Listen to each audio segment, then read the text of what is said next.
speak on the finance bill. Madam, I have to say I'm deeply pained at the very onset. I must point something out. When we talk on the governor, speak on the President's address, the Honorable Prime Minister leaves the chamber. Today, when we're speaking on the finance bill, the Honorable Finance Minister leaves the chamber. We members of the opposition are deeply pained by this. We hope that the government will take notice of our pain and be present in the House each time that we speak on relevant issues.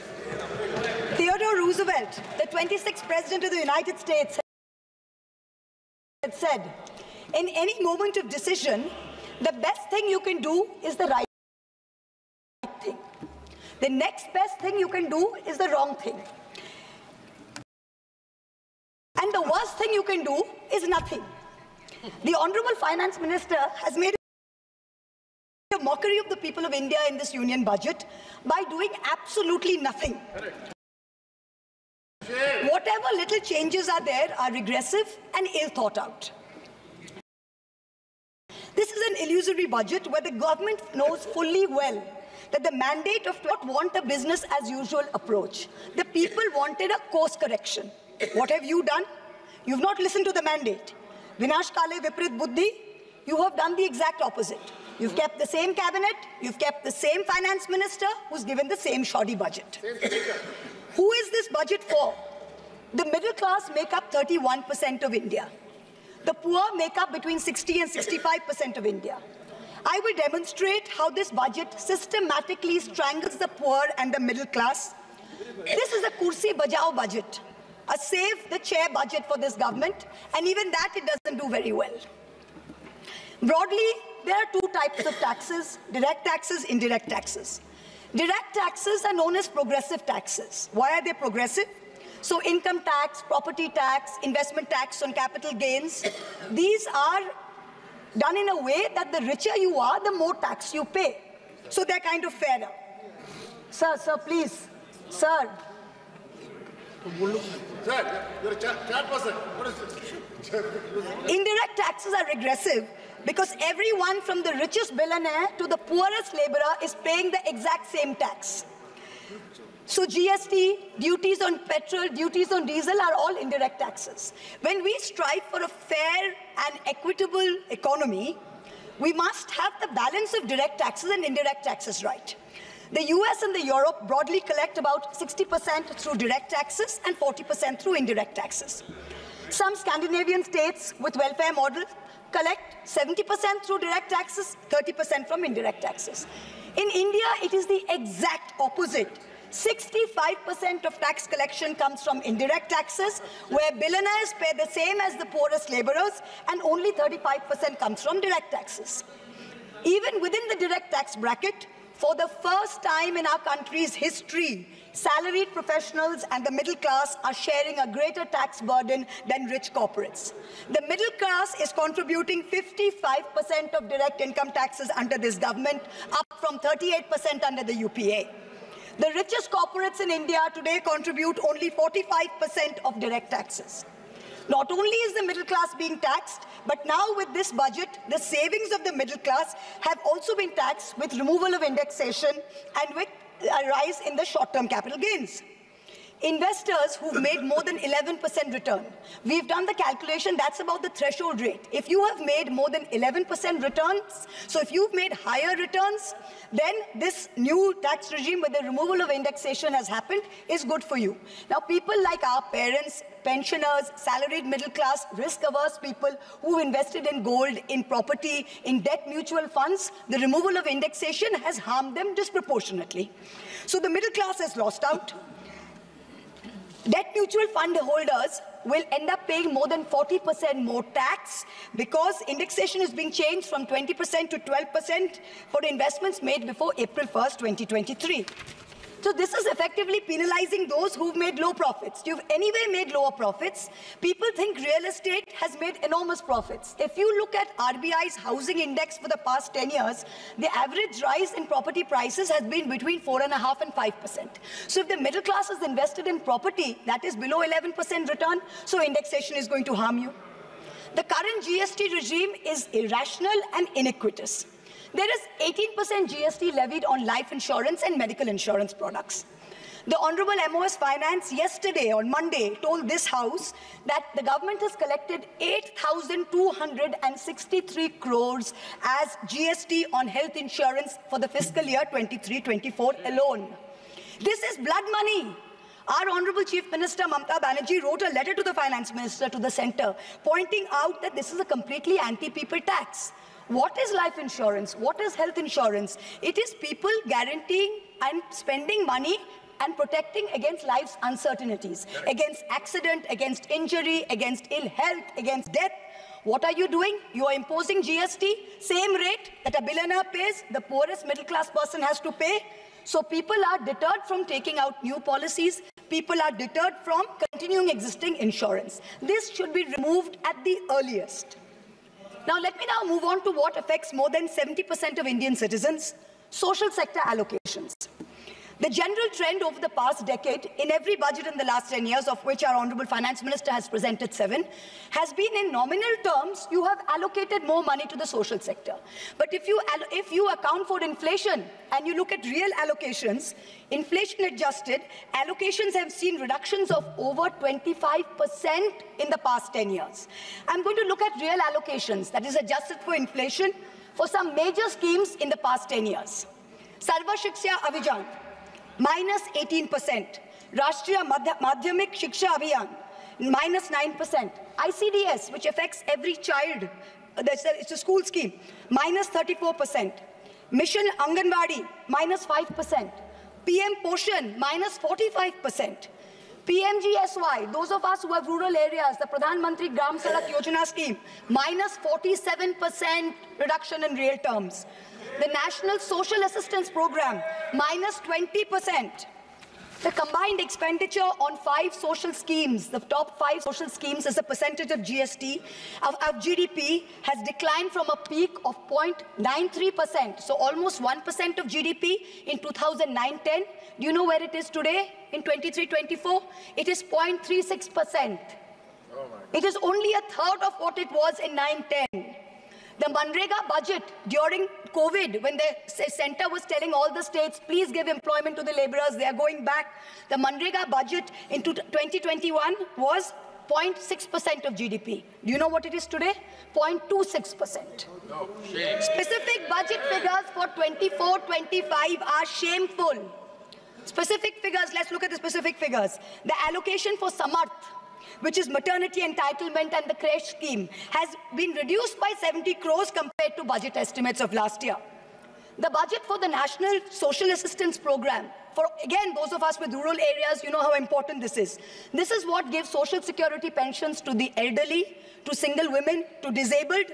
This is unchanged from last year at 9,652 crores. 9,600 crores, same as last year, no adjustment for inflation. The central contribution to social security pensions has been unchanged since 2014. It was 200 rupees in 2014. It is still 200 rupees per person today. The price of the cutlets in the parliamentary canteen in the last 10 years have been adjusted for inflation with the government's approval. The price of the cutlets in the parliamentary canteen have more than doubled. But when it comes to giving social security for the poorest of the poor, it is still 200 rupees in the last 10 years, no change. This budget's allocation, there is no room for higher salaries for Anganwadi workers. Their salaries have been unchanged since 2018. No room for higher honorarium for midday meal cooks. You have to understand a lot of the women in villages depend on only Anganwadi sectors and midday meal sectors for any source of employment. There has been no higher allocation for supplementary nutrition given to children. The National Food Security Act, the NAFSA, mandates coverage of 67% of the population through PDS. The Prime Minister has very proudly proclaimed that this is a food surplus country. Fine. Then why have we not increased the population covered under rations? Since 2011, you have not had a census. Since you have not had a census, you have not increased the number of people being covered under rations. Also, one very important question. Why is the central government blatantly defying the directions of the Supreme Court? We went to the Supreme Court on the migrant workers case. The Supreme Court gave an order, a direct order to the central government, that the central government is to give rations to 8 crore migrant workers of the unorganized sector who have been left out of the food security net. The last hearing was on 16 July 2024. Court again said that you have to please give money to the states which have issued additional cards, ration cards. But there's no room in the budget for this. There is no allocation. In this rush to protect its own chair, the government is making a very dangerous mistake, which is it's not giving enough to protect our borders.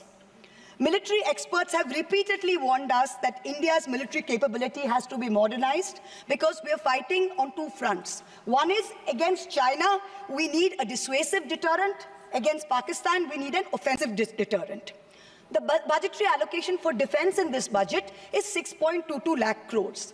This is a marginal decrease of 2,000 crores compared to revised budget estimates. We have reduced it by 2,000 crores. This year's allocation, the budget defense allocation, is 1.9% of GDP. This is the lowest since 1960, the lowest. Shame. Despite many economic constraints, past governments had always given close to 3% of GDP, which is the universal norm for defense. Over the last decade, ever since this government's been in power, it's been hovering around 2%. We have been unable as a government to compel China to restore status quo ante-April 2020 on the line of actual control. We have been unable to deter Pakistan. In the last 2 months alone, over 50 security personnel and about 10 civilian pilgrims have been killed in Jammu. Capital expenditure on military equipment, 1.7 lakh crores. On paper, this shows that it's almost a 10% increase. What we haven't taken into consideration is this increase was largely due to Russia's inability to supply contracted weapons to us because of the Ukraine war. If we take into account inflation and we take into account the rising dollar rate, we're almost flat. The gap between projections made by the armed forces and between actual allocation is 17 to 23%. That's the gap. कुर्सी बचाने में आप मस्त थे, देश को भी देखिए. We need close to 3%, 2.5 to 3% of GDP to defense. This is something that the country needs to look at. The Honorable Finance Minister started off her speech by talking about the focus on Annadata or farmers and how much this government has done for farmers. The Economic Survey of 24 says 42.3% of Indians depend on agriculture. That's 600 million people, that's 60 crore people. If I looked at the Economic Survey, 22nd July, very carefully. What did the headline say? The headline says, agricultural sector has registered an annual average growth rate of 4.18% in the last 5 years. But then I needed to read and read and read, and in the fine print was written that last year was only 1.4%. So 4.18 over last 5 years is anyway, when you compare it to inflation, is nothing. But when you compare last year's growth of only 1.4%, what is it saying for 60 crore of our people who depend on farming? Productivity and resilience in agriculture was one of the first themes, priority number 1, according to the Finance Minister's budget. She had made 9 priorities. This was priority 1. But the provision for agriculture and allied sectors is only 1,52,000 crores. Whereas the provision for one bullet train from Ahmedabad to Mumbai is 1,08,000 crores. Please look at the comparisons, everybody. Priority 2, Finance Minister said, is employment and skilling. This government has got the worst track record of creating jobs. India has more jobs in the informal sector, not in the formal sector. The budget is talking of an internship program with the top 500 companies. This is a joke. The top 500 companies employ 70 lakh people in total. That is 1% of the total workforce. Our workforce is about 57 crores. You are expecting companies which have a total which employ 70 lakh people to give employment to 1 crore interns. Please let us know how this is going to happen. I'm really curious. The real problem is somewhere else. The real problem is that 10.3 crore youth have basically become so dejected, they have given up looking for jobs. The Finance Minister, she mentions skilling loans, she mentions education loans. Skilling loans are for 25,000 people, education loans are for 1 lakh people. The country has 140 crore people. Now, what are we doing? Priority 3, according to the Finance Minister, inclusive human resource development and social justice. In this section, the budget says, first on Bihar, we will support expressways.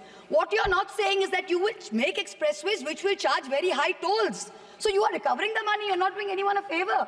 You're charging back-breaking tolls.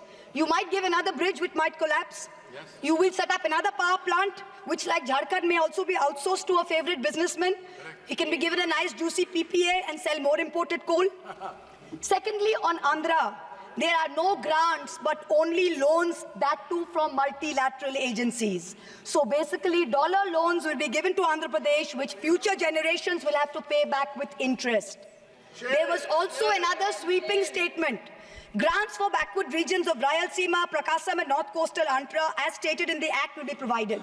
I looked in the entire demand for grants with a tooth comb, with a microscope. And I looked at the expenditure budget. Nothing was provided anywhere. I don't see the intelligent people of Andhra being fooled by this. Priority 4, manufacturing and services. The finance minister has devoted an entire section on how MSMEs are a priority. I believe her. Yes, it should be a priority. But I'm very confused. Most medium and small enterprises are either proprietorships or partnerships. Madam, can you please explain why these proprietorships and partnerships are taxed at higher rates than companies? This makes no sense. Is the A-team the only businesses who are sending truckloads and tempo loads? MSMEs are not sending. Is that the problem? And also, the government needs to get rid of the bizarre 29A of the Insolvency and Bankruptcy Code, because it is killing companies that are in trouble. It does not allow promoters to propose a resolution plan. As long as we have this code, promoters cannot propose a resolution plan. We need to get rid of this. Priority 5 in the finance minister's speech, urban development. The Prime Minister had said every citizen will get a house by 2022. We are now in 2024 and we are still making allocation for 3 crore more houses. Yes. Can you please tell us how many more houses we need and when it's going to be done? Let's get this over with. 2047. Priority 6, energy security. The less I speak about this, the better it is. Energy security is security for best friends. It's created by allowing best friends to import low-grade quality coal, mark it up as high-grade quality coal, and sell it to state development corporations at the cost of the country's environment, at the cost of the health of our citizens. Priority 7, the finance minister said, was infrastructure. She announced in a true style of Shagun that she is gifting the nation 1,11,111 crores. 111,111. This is flat on last year. Sadly, most of this will go towards crony capitalists. You'll make roads that have potholes, you'll have airports that leak, you will have bridges that fall out, and the taxpayer will pay for this. The budget speaks of private sector participation. But remember one thing, they bid out 6 airports to one company for a fee to be paid by the government. Then they created a policy that allows the regulator to keep increasing the user development fee. So actually, it's the flying public of India that are paying for this. Priority 8. Innovation, research and development. Grand words, these are just grand words. The finance minister seems to have forgotten that most entrepreneurs register their product and software IPs in foreign countries like the US, since IP registration system for patents is a complete failure in our country. Unless you fix patent registration, this is not going to happen. The last priority she talks about is next generation reforms. This is also another Jamla. She says, I propose to earmark a significant part of a 50-year interest-free loan for competitive federalism. So this is double speak. We'll keep this money in our pocket. If Nitish ji and Chandrababu ji see through our Jumla and they make a big fuss, we'll have some additional funds to keep them happy and to keep the government going. Finally, I have to mention one interesting fact, and I hope that the Treasury benches will have the patience to hear me out. Please. I wholly agree with the Finance Minister on one thing. The budgets for the CBI and the ED have been reduced this year, and I was wondering why. Is it because the voters didn't like the fact that you were using the CBI and the ED to go after the opposition and file fake affidavits? Or is it because you have outsourced the CBI and the ED completely to a businessman in Ahmedabad who is controlling the whole thing?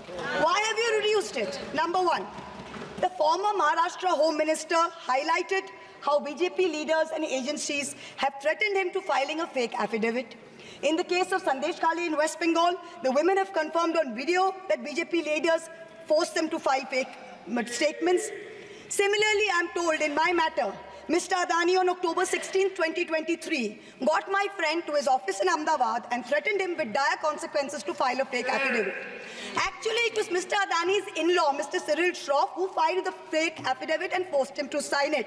Even today, every mid-level official in Adani's office calls mid-level officials in the CBI and says 161 statement change karaiye, aapka sir ko bulaiye, madam ke against mein statement dijiye. I am telling the CBI, why are you, madam? Please take a 164 statement once and for all. Don't keep calling back people at Adani's behest to change 161 statements to implicate me. It's going to get you nowhere. Let us reduce the CBI and the ED budget to zero. Let us, Mr. Adani, pay the full 1,500 crores. Let us outsource it completely to him. End of story. In short, this Kursi Bajao budget is a desperate attempt by the government to stick its head in the sand and act like that the mandate of 2024 never happened. But the coming days are going to prove the instability of this government and the inefficacy of its economic policy. We wait for that day. Thank you very much, madam. Thank you. माननीय सदस्य member has made specific allegation against the government and a particular business house, and she has been tortured like anything. The matter may be referred to the privilege committee. Suamoto privilege committee has to take action on this. It was very serious allegation. A member of parliament is being tortured by a business house, and still it is being doing. That has to be looked into by the privilege committee. The privilege of सभापति महोदया, ये जिस case के बारे में जिक्र कर रही हैं, वो लोकपाल पर मेरा केस है। मेरा केस है, मैंने कंप्लेन किया है, मेरे कंप्लेन पर वो केस है। वो मामला सब जुडिस है, उसको सीबीआई और ईडी इन्वेस्टिगेट कर रही है, और इसीलिए इस सदन में नो क्या, ये मेरा केस है, लोकपाल पर मैंने जो है कंप्लेन किया हुआ है, और ये केस मेरे ऊपर है, इसीलिए मैं यहाँ बैठा हुआ हूँ। ये कुछ भी हो रहा है तो दरअसल हीरानंदानी को यदि हिम्मत है जिसके बारे में ये बात कर रही है, उसको हिंदुस्तान में आके सीबीआई उसको बुला रही है, वो आ क्यों नहीं रहा है? माननीय सदस्य Shri Arun Nehru ji. When I was not provided the mic. When I was on my legs, I was not provided the mic.